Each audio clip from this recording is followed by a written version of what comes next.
Hey everyone, this is Michael again, and welcome to my review of last night's edition of Smackdown. And didn't do the review after Smackdown last night because I was on the phone with a few of my friends for a few hours after Smackdown was over, so didn't have time to do the review. But I'm doing it today, on Wednesday afternoon, and Smackdown was held from the Huntington Center in Toledo, Ohio. And I gotta say, last night's Smackdown, I really enjoyed Smackdown last night. I thought it was a decent show. Matches that, I liked. So all in all, I thought Smackdown last night was an enjoyable show. It was a decent show. But the show opened up with Paige. She was talking about, Money in the Bank and, what happened with the brand. And she says that, there will be a 5-man gauntlet match. And the participants, she announced, who are going to be in the gauntlet match are Big E, Rusev, The Miz, Samoa Joe, and Daniel Bryan. But this gauntlet match, whoever wins the gauntlet match will get to be the #1 contender and face AJ Styles at Extreme Rules. So that's what opened SmackDown, with Paige. And then after that we had Carmela comes out. She kind of tricks the crowd and saying, like when she was younger, she dealt with self-confident issues, and she thought she would never be good enough. And she says, she worked harder than anyone, and she became, a champion. So she ends up tricking the crowd to think that, to make the crowd feel sorry for her. But, she's like, she won the Money in the Bank contract, cashed it in to become, the SmackDown Women's Champion, which happened, which last year she won the Women's Money in the Bank, cashed it in this year, against Charlotte. And, she goes on, she says, "Oh, I beat Charlotte twice." And she goes on to say that she did the unthinkable at Money in the Bank and beat Asuka, and she did it all by herself. And I'm like, you had a little help with James Ellsworth there. And what we all thought was Asuka was going to come out, because Asuka's music ended up playing, the Asuka's mask and the jacket that Asuka wears. So we all thought it would be Asuka, but really it was James Ellsworth. And so he gets on the mic and says, no one was ready for him. No one was ready for Ellsworth, especially Asuka. And so he says, what's important is that he's back, and he's back to serve Carmela. Claiming that, he was claiming that Carmela is the greatest woman in history. And he says Carmela is better than Charlotte, Lita, Trish Stratus, Mother Teresa, Beyonce, of course Ronda Rousey, and Asuka. And I'm like, Lita and Trish? I highly doubt that. Highly doubt that. And so then Asuka ends up coming out. She ends up kicking Ellsworth, round kicks Ellsworth. Then we have Carmela, then kick Asuka, and both Ellsworth and Carmela end up leaving the ring. So, it was a meh segment with Carmela and Ellsworth. And then we had the first match. It was Becky Lynch versus Billie Kay of the Iconics. Before the match even started, the Iconics, Peyton Royce and Billie Kay, come out. They make fun of Toledo, the Toledo crowd, and call them smelly. And Billie says to Becky, how did her Money in the Bank ladder match go on Sunday, which Peyton was mimicking Becky Lynch. And so Peyton was pretending to be Becky, and she ends up saying that Becky is a loser, and Billie ends up saying that Becky is a troll or a sidekick. And so that's when Becky Lynch ended up coming out, and the match got underway. And the match itself, it was decent. It was back and forth between Becky and Billie. Becky Lynch really enjoyed the match. I'm a fan of Becky Lynch, and of course Billie Kay, also Peyton Royce. And there are times where Peyton was doing a little interfering in the match. You had Becky end up going on the ring apron, and she ended up taking out Peyton Royce, which Billie Kay ended up moving out of the way. But at the end of the match, Becky Lynch ended up winning the match. She applied the disarmher on Billie Kay to score the win. So all in all, it was a decent women's match. Then we had, after that, Jeff Hardy ended up cutting a promo saying that he has a memory about what Nakamura did to him last Tuesday, which fortunately I didn't check out Smackdown last week because you all know I was out in Brooklyn, and then I hung out with my friend after, with the whole John Travolta Day thing. So he says to Nakamura, he sees him. So, Jeff Hardy ends up turning to the camera, and he has all he's face paint and these, I think it was white contacts in his eyes. It actually looked really, really cool. This was old school Jeff Hardy there.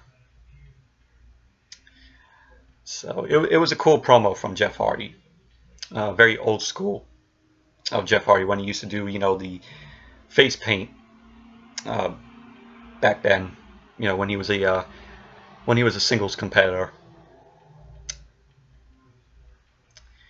And then we had a tag team that we had a backstage promo, a little backstage, not a promo, but it was a sort of they're coming out there type of thing. Which this was a long-awaited debut because this was a tag team that was brought up from NXT. They were doing promos for them, and then WWE kind of forgot about them for a few months, and so now they finally made their debut. Sanity was backstage saying the chaos has arrived. So yeah, finally we get Sanity on SmackDown after months of WWE doing promos for them, and we were saying, oh, where's Sanity? Where's Sanity? When are they going to debut? Last night was their debut on the main roster finally on SmackDown. So, and then we had Renee Young interviewing Daniel Bryan about going into the Gauntlet match tonight. Daniel says, he's going to win, and at Money in the Bank, he proved that size does not matter, and he has to fight 3 of the best, superstars. And he asks Renee a question if he is able to take on the biggest and baddest superstars in WWE, and so Renee ends up saying, yes. And then we just get Daniel Bryan going, yes, yes, yes. The famous, lovable yes chants. Yes chant. So it was a pretty decent, cool interview with Daniel Bryan. Then we had the Usos end up coming out saying they got a whole new tag team on SmackDown, which they were talking about. They mentioned Insanity, and they go on to say that they want to make a name for themselves. Sandy wants to make a name for themselves, and so they welcome Sandy into the Uso penitentiary. And so Sanity ends up coming out, and all 3 of them Eric Young, Alexander Wolf, and sorry about that, but I was saying, Sandy ended up coming out. All three of them beat up on the Usos. Sandy, Alexander Wolf, Killian Dane, and Eric Young. So they all three of them beat up on the Usos, and it's their they're proving that they have arrived on SmackDown, and they're possibly going to make a name for themselves on SmackDown. But I kind of miss Nikki Cross being with them, because I really liked when it was just the four of them, in that whole in that stable. But I guess they want to do more with Nikki Cross down in NXT. Really liked how they gave her a shot at the NXT Women's Championship against Shayna Baszler at TakeOver Chicago this past weekend.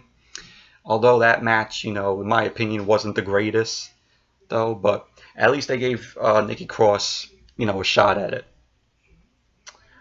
But I hope when Nikki Cross, when they bring up Nikki Cross, I hope they put her back with Sanity on SmackDown.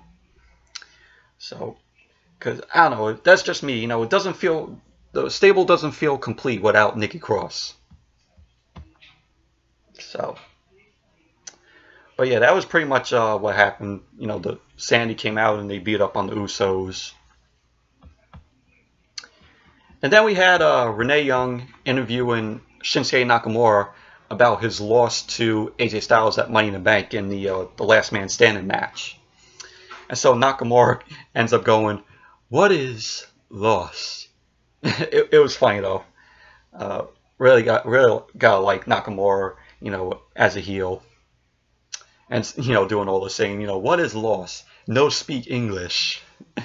When he was signing the contract with Styles for the Last Man Standing match, saying, "This pen is out of ink." Really enjoying Nakamura as a heel. And Nakamura says, the only reason AJ Styles is still WWE champion is because the ref counted fast, and he didn't count in Japanese. Oh man. And then Nakamura goes on to say Jeff Hardy's eyes may be open, and if he crosses, Nakamura again, he will close them. Nakamura will close them. So it was a pretty good interview with Nakamura. Very, very funny. Like when he went, "What is loss?" And the referee didn't count in Japanese. So, but I really liked that interview. And then we had a rematch from the kickoff pre-show for Money in the Bank. The Bludgeon Brothers versus Gallows and Anderson for the SmackDown Tag Team Championships. I gotta say, this match, this rematch was decent. I gotta say, it was better than the match that we had at Money in the Bank on the pre-show. But we all knew what was going to happen. Gallows and Anderson weren't going to win. The Bludgeon Brothers ended up winning the match. They end up hitting the powerbomb to Karl Anderson to score the win and retain the SmackDown Tag Team Championships. So pretty much it was basically that. But it was a decent match. Like I said, much better than the Money in the Bank kickoff pre-show match. Then after that match, we had the main event, which was the 5-man gauntlet match. Daniel Bryan ended up starting the match first. So he ended up taking on Big E. And they had a really entertaining match in this gauntlet match, Daniel Bryan and Big E. Really liked it. Daniel Bryan ended up getting the win with the knee to Big E to score the win and still move on in the gauntlet match. So then Daniel Bryan ended up taking on Samoa Joe, which was another good match in this gauntlet match. So Daniel Bryan won the match. Then after Daniel Bryan beat Samoa Joe, Harper and Rowan, the Bludgeon brothers, ended up coming in. They beat up on Daniel Bryan and they powerbombed Daniel Bryan. And then the Miz ended up coming out. Miz got the win, eliminated Daniel Bryan. Miz ended up hitting the skull crushing finale on Daniel Bryan. And I know somewhere down the line, we're going to get the Miz and Daniel Bryan feud, which really looking forward to that. So after the Miz beat Daniel Bryan, he ended up taking on Rusev. So it was Rusev versus the Miz, and this was they had a good match in this gauntlet match. I was really rooting for I like the Miz, but I was really rooting for Rusev in the match. I think Rusev, with all the the hype from the crowd, behind Rusev, behind the Rusev Day, really would have loved to see Rusev win the match, and Rusev ended up did win the match.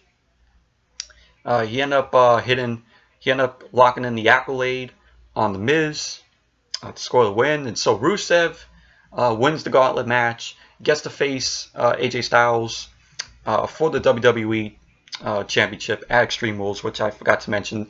The winner will get to face AJ Styles for the WWE Championship at Extreme Rules. So this is pretty good for Rusev. So then you had, after the match, AJ Styles ended up coming out, which AJ Styles was watching this gauntlet match, backstage on the TV. So Styles ends up coming out.